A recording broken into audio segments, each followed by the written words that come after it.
continues down this path, you think he waits till the offseason to make moves, or will he make them in season? You've kind of answered that already. Yeah, pay attention, Nikolai. Yeah, from I'm just kidding. No, we'll skip forward. I know this isn't live. I know. From Alec, with the injuries this early in the season, does Billy G look at acquiring some depth from other teams or free agents? Look, Billy is looking and talking to all teams. There's no doubt about it. But, I mean, again, it's too soon to tell. I will say the last time that they were not in 2009-10, when they got off to that awful start that was very similar to this year, they had the same record, 1-6. The first trade we got back from Vancouver, I was at Lund's, and it was like late at night, and that was when the Chuck Kobasu trade happened. And so to me, it's like there's an example of like, I think Chuck was making his first trade hoping to get this team into the playoffs and thought Chuck Kobasu was going to help, but it turned out to be like, really why did you do purpose that? Type thing. Yeah. I don't remember all the scenarios of why he felt like that was happening. I think it was more based off the record. So the record can dictate sometimes what the GM feels to do, but this is just a different situation. If Billy had all summer to build this team and make his moves, and they started off 1-6 like they did, I think Billy would have felt a lot more pressure and ownership of this team to try to make moves. But Billy knows he's playing with house money here. There's not one, as much as any fan might be impatient and be like, come on, Billy, do something. Deep down, the fan knows that, well, this isn't Billy's fault. So he's got the time to really make the right moves here. And so I just don't think he's going to feel the pressure. Now, of course, if they have 3, 4, or 5 injuries, they're going to have to make some moves because there's, as good as Iowa's been, it's not like they're bustling with prospects that you can call up here right now. I mean, there's JT Brown down there, and JT's not a prospect, but you know what I mean, call-up options. And so I just think that he's got the time to just kind of make the right moves here.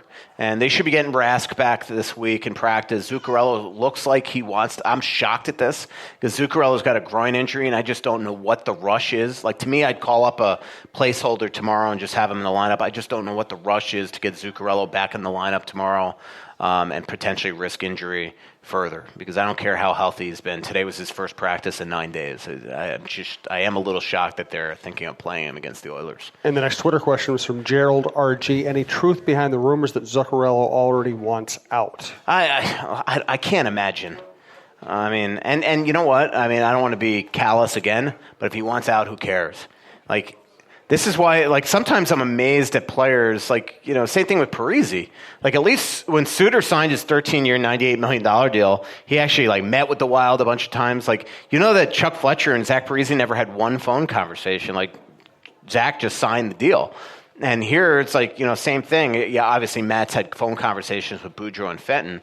But, I just think if you're going to commit 5 years to a market that you know nothing about and a team that you know nothing about, at least fly here and do some due diligence and investigate during that thing. And he didn't. So it's like, all right, if you want out, tough. You got your $30 million. You should have, if you're unhappy. And again, I don't know he is, and I don't think he is. And if he's unhappy with himself and the way that he's performed so far this year. I could tell you that for a fact from the way they're talking to him. So I don't buy this whole thing that he wants out. And I don't know where the rumors are coming from. I know he seems to have, there's somebody on Twitter that definitely knows a lot about him, that tweets us all the time, that seems to be a family member or a friend or something. I'm sure you're listening. I won't say who, so people don't just follow you. And I think he's kind of insinuated this, and he tried to walk it back today. But I do get the impression this person does know Zooks because he's just known some stuff. So hi, Barb. How are you? Who knows? Hi. But he definitely tried to walk it back today, and I just don't get the impression that Matt's a month into his new thing wants out, quote unquote. I could tell you he's not happy with the way he's playing and with the way the team's performing, as is anybody. So, what's up, Barb? Hi. So what is your overall assessment at this point of Mikko coming back from the injury? I think he looks Good great. question. I mean, look, he shows his age some nights. I mean, we saw it on the rush chance in Montreal when he tried to beat a guy to the net and essentially got checked from the left side of the ice into the right corner.